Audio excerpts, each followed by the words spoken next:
आज की वीडियो में हम बात करेंगे मूव इंस्ट्रक्शन के बारे में। वो क्या होता है स्मॉल में, और उसकी वर्किंग भी देंगे। ठीक है, इस तरीके से का कुछ सिंटेक्स आपको देखने को मिलेगा जहाँ पे मूव लिखा होगा और उसके सामने दो रजिस्टर्स होंगे। ठीक है, अब देखो, जो ये वाला रजिस्टर होता है इसको बोला जाता है source register, and V X इसको बोला जाएगा डेस्टिनेशन रजिस्टर। ठीक है, अब सोर्स रजिस्टर वो रजिस्टर होता है जहाँ डेटा होता है। ठीक है, और डेस्टिनेशन रजिस्टर वो रजिस्टर होता है जहाँ हमने उस डेटा को ट्रांसफ़र करना होता है। ठीक है, अब मूव इंस्ट्रक्शन करता क्या है, वो करता है वी वाई रजिस्टर के डेटा को वो वी एक्स रजिस्टर में ट्रांसफ़र कर देगा। इतना सा ही काम होता है मूव रजिस्टर का। अब आपको ये अलग अलग टाइप के मूव रजिस्टर देखने को मिलेंगे। अभी ऊपर जो फ्लो चार्ट है हम उसे देखेंगे और वहाँ बात करेंगे उनकी। बस देखो यार, इस फ्लो चार्ट को थोड़ा ध्यान से देखो। कुछ इतने प्रकार के ही मूव इंस्ट्रक्शन आपको इस मॉली में यूज होते हुए दिखेंगे। ठीक है, जितने यहाँ पे लिखे हैं। अब इस फ्लो चार्ट को देखे घबराओ मत तुम। ठीक है, जितने भी मूव इंस्ट्रक्शन है ना, इनकी वर्किंग सेम है। जो मैंने आपको स्टार्टिंग में बताया था, सब उसी तरीके से काम करते हैं, बट अलग अलग डेटा टाइप के लिए अलग अलग मूव इंस्ट्रक्शन यूज़ होता है। ठीक है, तो मैं आपको हल्का फुल्का आइडिया दे देता हूँ।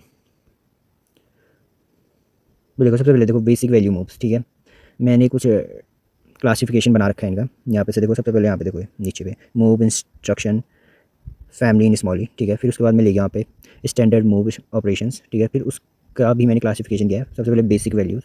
ठीक है, देखो सबसे पहले यहाँ पे देखो मैंने क्या किया, मूव, फिर इसके अंदर तुम्हें वी बी रजिस्टर दिख रहा होगा, फिर वी ए रजिस्टर। ठीक है, वही हो रहा, सोर्स रजिस्टर से डेस्टिनेशन रजिस्टर में डेटा डाल गए मूव। ठीक है, 4 बिट रजिस्टर्स होंगे। इसी प्रकार 8 से 16 बिट के लिए यूज़ होगा, रजिस्टर्स के लिए यूज़ होगा।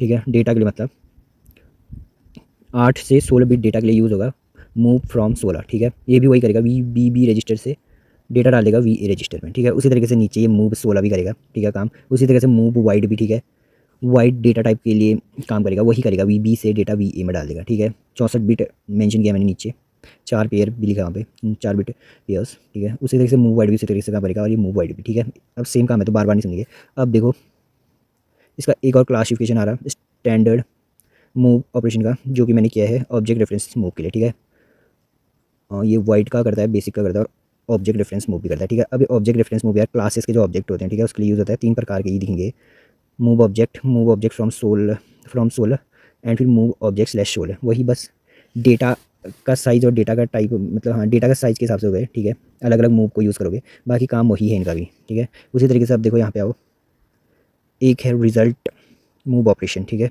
रिजल्ट मूव ऑपरेशन, रुको मैं इसे भी मूव करता हूँ डब्बे को। अब यहाँ पे देखो रिजल्ट मूव ऑपरेशन। ठीक है, इसमें भी आपको ये वाले दिखेंगे, ये 3 मूव इंस्ट्रक्शन दिखेंगे, मूव रिजल्ट वी ए। ठीक है, और ये move result wide V A और move result object V A. ठीक है, अब इसमें तुमको एक ही रजिस्टर दिखने को मिल रहा है। ठीक है, इसकी चिंता मत लो यार तुम। ठीक है, अभी जब हम डेमो प्रोग्राम देखेंगे वहाँ समझेंगे इसको, तो तुम ज़्यादा चिंता मत लो, फिलहाल के लिए सिंटैक्स देख लो। उसके बाद इसी तरीके से आपको दिखेगा स्पेशल केस मूव एक्सेप्शन, इसमें भी एक रजिस्टर यूज़ होते हुए मिलेगा तुम्हें, और रिटर्न वॉइड। ठीक है, ये उतना इंपॉर्टेंट है नहीं रिटर्न वॉइड वाला, बट एक्सेप्शन वाला देख लो, ये भी आपको बहुत दिखेगा। ठीक है, एक्सेप्शन ही कैच करता है।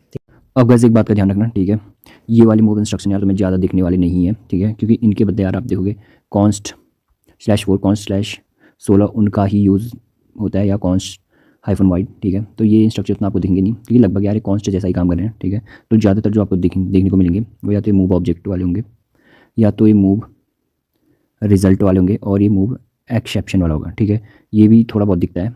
ठीक है, रिटर्न वाइड मेथड रिटर्न वाला, बट जो ज़्यादातर दिखेंगे आपको ये दिखेंगे और ये दिखेंगे। ठीक है, तो हम सिर्फ मूव ऑब्जेक्ट और मूव रिजल्ट और मूव एक्सेप्शन वालों की बात करेंगे डेमो प्रोग्राम पे।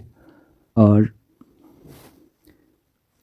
जब हम बात करेंगे मूव ऑब्जेक्ट के बारे में, ठीक है, ये आपको बहुत दिखेगा, एंड कुछ इसी तरीके से काम ये भी करेंगे, मूव ऑब्जेक्ट फ्रॉम 16 और मूव ऑब्जेक्ट 16 भी। ठीक है, हम सिर्फ इसी का ठीक है मूव ऑब्जेक्ट का डेमो प्रोग्राम देखेंगे, और इनकी भी वर्किंग कुछ सेम ही है यार। ठीक है, बस ये 16 बिट डेटा के लिए यूज़ होता है, 8 to 16 बिट, और ये 16 बिट डेटा के लिए। ठीक है, तो हम मूव ऑब्जेक्ट की वर्किंग समझ गए, तो इनकी वर्किंग भी वैसी ही होगी। ठीक है, इसी तरीके से हम अपनी जाटो स्मॉली आईडी पे जाएंगे, और इस जावा प्रोग्राम का मैं यूज़ करने वाला हूँ। ठीक है, और उसके डेमोन्स्ट्रेशन के लिए, तो इतनी लाइन ऑफ कोड के लिए यूज़ होता है मूव ऑब्जेक्ट का। ठीक है, अब कैसे होगा देखो, मैं क्या कर रहा हूँ, सोर्स नामक एक स्ट्रिंग है, सोर्स नामक एक वेरिएबल है जिसमें मैं हेलो वर्ड डाल दे रहा हूँ। ठीक है, फिर डेस्टिनेशन में सोर्स को डाल दे रहा हूँ। अब हो क्या रहा है, सोर्स जब डेस्टिनेशन में स्टोर हो रहा है, तो देखो स्ट्रिंग एक क्लास है, सोर्स उसका ऑब्जेक्ट है। ठीक है, तो स्ट्रिंग तो क्लास ही होगी। ठीक है, स्ट्रिंग जो डेस्टिनेशन है, ठीक है, डेस्टिनेशन भी उसका ऑब्जेक्ट है। तो मैं क्या कर रहा हूँ, यहाँ पे सोर्स ऑब्जेक्ट को डेस्टिनेशन ऑब्जेक्ट में स्टोर कर रहा हूँ। ठीक है, तो इसी चीज़ के लिए यूज़ होता है मूव ऑब्जेक्ट का, ठीक है, वो एक ऑब्जेक्ट को दूसरे ऑब्जेक्ट में स्टोर कर देता है, मतलब उसके रेफरेंस को। अभी गाइस यार ये मेरा जावा टू स्मॉली जो कंपाइलर मतलब स्मॉली कन्वर्टर है, ये क्या कर दे रहा है, यहाँ पे नोप नोप दिखा दे रहा है, ठीक है। पता नहीं क्यों इस प्रोग्राम को ये यहाँ पे नहीं दिखा रहा है, ठीक है, यहाँ पे दिखाना चाहिए था, बट इसका स्मॉली कोड कुछ इस प्रकार का होगा, मैं आपको दिखा देता हूँ। यार मैंने क्या कर दिया, मैंने इस जावा प्रोग्राम का ना स्मॉली कोड यहीं पे लिख दिया है, ठीक है। अब इसमें हम मूव ऑब्जेक्ट की वर्किंग समझेंगे, ठीक है। तो देखो यहाँ पे हेलो वर्ड स्ट्रिंग 0 पे स्टोर हो रहा है, ठीक है। यहाँ पे देखो सोर्स नामक ऑब्जेक्ट पे स्टोर हो रहा था, ठीक है। अब स्ट्रिंग एक क्लास होती है, हम जानते हैं, और सोर्स उसका ऑब्जेक्ट है, और उसमें हेलो डाल के हमने, तो देखो यही लाइन यहाँ पे है, यही लाइन ये है, ठीक है। एंड देन ये वाली लाइन स्ट्रिंग डेस्टिनेशन बराबर सोर्स, इस वाली लाइन को देखो, इस लाइन का कोड ये है गाइस। मूव ऑब्जेक्ट ये काम कर रहा है यहाँ पे, मूव ऑब्जेक्ट यही कर रहा है, ठीक है। V0 में देखो हेलो वर्ड था और V1 में डाल दिया, मतलब V1 कौन सा है, डेस्टिनेशन ऑब्जेक्ट है, ठीक है। ये समझो, मतलब इस डेस्टिनेशन ऑब्जेक्ट का रेफरेंस है इस V1 पे, V1 रजिस्टर पे, ठीक है। तो यही काम करता है मूव ऑब्जेक्ट। आई होप तुम्हें ये चीज़ समझ आई होगी। तो गाइस अब हम बात करेंगे मूव रिजल्ट के बारे में, जो कि रिटर्न करता है नॉन ऑब्जेक्ट डेटा को, ठीक है। तो इसी की तरह होता है यार ये मूव रिजल्ट वाइड, ठीक है, सेम फंक्शनलिटी है, बट मूव रिजल्ट वाइड क्या करता है, 64 बिट डेटा को रिटर्न कर रहा होता है, जैसे कि यार लॉन्ग डबल मान लो, ठीक है। तो इन दोनों की फंक्शनलिटी सेम है, तो मैं सिर्फ मूव रिजल्ट को एक्सप्लेन करूँगा, ठीक है। इसको एक्सप्लेन नहीं करूँगा मैं, क्योंकि सेम ही फंक्शनलिटी है, खाली वीडियो लंबी हो जाती है। फिर एंड देन इसके बाद हम बात करेंगे मूव रिजल्ट ऑब्जेक्ट, इस वाले के बारे में थोड़ा सा, और इसको मैं एक्सप्लेन करूँगा आपको, ठीक है। तो ये तो बात की बात है, पहले हम देख लेते हैं मूव रिजल्ट को। इसके लिए मैं अपने जावा टू स्मॉली आईडी पे जाऊंगा और इस प्रोग्राम का मैं यूज़ करने वाला हूँ, ठीक है। इस जावा प्रोग्राम में हो क्या रहा है, मैंने बस एक मेथड बना रहा है स्टैटिक है, जिसका नाम है ऐड, ठीक है। इसको मैं अपने मेन फंक्शन के अंदर इन्वोक कर रहा हूँ या कॉल कर रहा हूँ, और उसके अंदर एक्स वाई को डाल दे रहा हूँ। एक्स वाई मेरी वैल्यूज़ है, ठीक है। एक्स वाई वेरिएबल्स है जिनमें मैंने 10-20 वैल्यू डाला है, ठीक है। अब देखो, अब आते हैं मेन मुद्दे पे, जो हमारा है ना मूव रिजल्ट, वो इस लाइन ऑफ जावा कोड के लिए काम करेगा, ठीक है। मतलब जो ऐड मेथड है जो भी रिटर्न करेगा रिजल्ट में डालना ना, कुछ यहाँ पे हमारा काम कर रहा होगा मूव रिजल्ट, ठीक है। जो कि जो मूव रिजल्ट होगा वो किसी रजिस्टर पे इसकी वैल्यू को डालेगा, ठीक है, जो भी ऐड करके आएगा, ठीक है। क्योंकि यार रिजल्ट नामक कोई वेरिएबल स्मॉल में होगा नहीं, इसकी जगह कोई रजिस्टर ही होगा, ठीक है। आई होप तुम्हें समझ आएगा। इसको मैं कन्वर्ट करता हूँ स्मॉल पे, और देखो देखो देखो देखो, ठीक है। यहाँ पे वो प्रोग्राम है हमारा जो मैंने तुम्हें एक्सप्लेन किया था 10-20, ठीक है। इन्वोक कर दिया ऐड मेथड को, एंड इसके अंदर डाल दिया है V0 और P0 को, जो भी ऐड किया, ठीक है। जो भी ऐड करके इस इन्वोक स्टैटिक मेथड ने रिटर्न किया, उसको मूव कर दिया गया है P0 पे, ठीक है। वो सब P0 पे स्टोर है। मूव रिजल्ट ने बस जो भी ऐड करके चीज़ आई है ना इस मेथड पे, उसको उसने P0 पे डाल दिया, P0 रजिस्टर पे। इतना समझो, P0 रजिस्टर पे वो सम है, ठीक है। रिजल्ट की जगह P0 है, जो कि रिजल्ट नामक वेरिएबल हमने वहाँ बनाया था, ठीक है। तो इतना ही काम है मूव रिजल्ट का। आई होप तुम्हें समझ आया होगा। तो अब हम देखेंगे इसके लिए move hyphen result hyphen object, ठीक है, इसका यूज़ कैसे होगा। हम आ गए अपने जावा टू स्मॉली पे कन्वर्टर पे, और देखो इस प्रोग्राम का मैं यूज़ करने वाला हूँ उसके लिए। अब इसमें हो क्या रहा है उसके बारे में बात कर लेते हैं। देखो सीधा जाओ मेन फंक्शन के अंदर, यहाँ पे देखो अपने स्ट्रिंग बना रखी है S1, ठीक है। एंड में क्या करना है उसके बाद एक S2 नाम की स्ट्रिंग बनाई है, जिसमें मैं S1 के जो भी अंदर माल है, ठीक है, S1 के अंदर जो भी है स्मॉली डॉट टेस्ट है, उसको मैं क्या कर दे रहा हूँ टू अपर केस में चेंज कर दे रहा हूँ, ठीक है। एंड देन उसे S2 में स्टोर करके S2 को प्रिंट कर रहा हूँ, ठीक है। अब इस लाइन के लिए ही गाइस, इस लाइन में जो ये घटना हुई है, ठीक है, इसको जो मैं स्टोर कर रहा हूँ इसमें, इसी चीज़ के लिए यूज़ होता है हमारा मूव रिजल्ट हाइफन ऑब्जेक्ट का, ठीक है। मैं इसको स्मॉल में कन्वर्ट करता हूँ। तो गाइस ये रहा स्मॉली प्रोग्राम, ठीक है।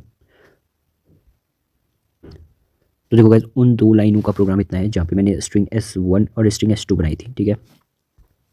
ये स्ट्रिंग S1 का प्रोग्राम है, उसमें हम यही कर रहे थे स्मॉली टेस्ट को स्टोर कर रहे थे अपने S1 वेरिएबल पे, बट S1 वेरिएबल तो होते हैं नहीं स्मॉली पे। तो देखो P0 उसके बदले है, एंड P0 में हमारा स्मॉली टेस्ट जा रहा है। अब देखो सेकंड वाली चीज़ में हम कर रहे थे अपर केस में चेंज कर रहे थे, फिर S2 में स्टोर कर रहे थे, ठीक है। उसके लिए देखो टू अपर केस मेथड का हम यूज़ कर रहे थे मेरी स्मॉली S1 को अपर केस में कन्वर्ट करने के लिए।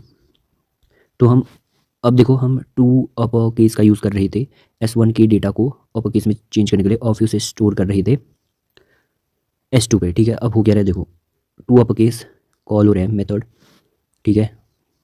जब ये मेथड कॉल होगा तभी तो इसके अंदर डेटा जाएगा P0, ठीक है। P0 डेटा गया और इसने अपर केस में चेंज किया, ठीक है। अब जो भी अपर केस में डेटा चेंज हुआ तो वो S2 में स्टोर हो रहा था, ठीक है। अब S2 तो होगा नहीं यहाँ, तो S2 की जगह यहाँ क्या है मूव रिजल्ट ऑब्जेक्ट, P0, ठीक है। जो भी रिजल्ट आया उसको स्टोर कर दिया, उसके रेफरेंस को स्टोर कर दिया गया P0 रजिस्टर पे, ठीक है। तो move hyphen result hyphen object ने क्या किया, ठीक है, एंड डेटा जो भी था उसका रेफरेंस मतलब उसका एड्रेस जहाँ पे भी था मेमोरी पे उसको P0 पे स्टोर कर दिया। बस ये मानो यार तुम जो काम H2 कर रहा था उसका वो काम अब P0 कर रहे हैं, ठीक है। तो मूव रिजल्ट ऑब्जेक्ट क्या करेगा, जो भी डेटा होगा जो ये इन्वोक वर्चुअल से आएगा वो उसको P0 में डाल देगा, बस इतना समझना। जो भी ऑब्जेक्ट आएगा उसके रेफरेंस को P0 में डाल देगा, बस इतना समझना, आपने ज़्यादा दिमाग नहीं लगाना है। तो अब हम बात करेंगे मूव एक्सेप्शन के बारे में। ये करता क्या है, एक्सेप्शन जो भी रेज होगी उसको VA रजिस्टर में डाल देगा, ठीक है। तो इसका यार हम डेमो प्रोग्राम देख लेते हैं। तो ये रहा जावा प्रोग्राम जिसकी सहायता से मतलब हम मूव एक्सेप्शन को देखेंगे स्मॉली पे, ठीक है। तो देखो यार, ट्राई कैच का कंसेप्ट हमें पता होगा। अब कैच क्या करता है, एक्सेप्शन को पकड़ता है। कहाँ पकड़ता है, देखो जहाँ पे मैंने डाली ये अर्थमेटिक एक्सेप्शन हमें रेज करके देना है, तो हम ई पे उस एक्सेप्शन को स्टोर करें, तो ठीक है। तो ई पे देखो स्मॉली पे ई पे एक्सेप्शन को डालने के लिए हम यूज़ करते हैं मूव एक्सेप्शन का, ठीक है। मूव एक्सेप्शन का यूज़ करते हैं, ठीक है। अब ई की जगह वहाँ पे एक रजिस्टर होगा जैसे कि हम जानते हैं। तो मैं प्रोग्राम को एग्जीक्यूट करता हूँ। तो देखो यहाँ पे देखो कैच, ठीक है, एक्सेप्शन अगर आई, ठीक है, यहाँ पे एक्सेप्शन आई तो ये L2 पे फेंक देगा प्रोग्राम को। अब L2 कहाँ पे है, यहाँ पे देखो L2 यहाँ पे है एंड इसके नीचे क्या लिखा है, मूव एक्सेप्शन। अब जो अर्थमेटिक एक्सेप्शन आ रही थी वो इस P0 में डाल दिया जाएगा, ठीक है। आई होप तुम्हें इतना प्रोग्राम समझ आया होगा। तो मिलते हैं नेक्स्ट वीडियो में।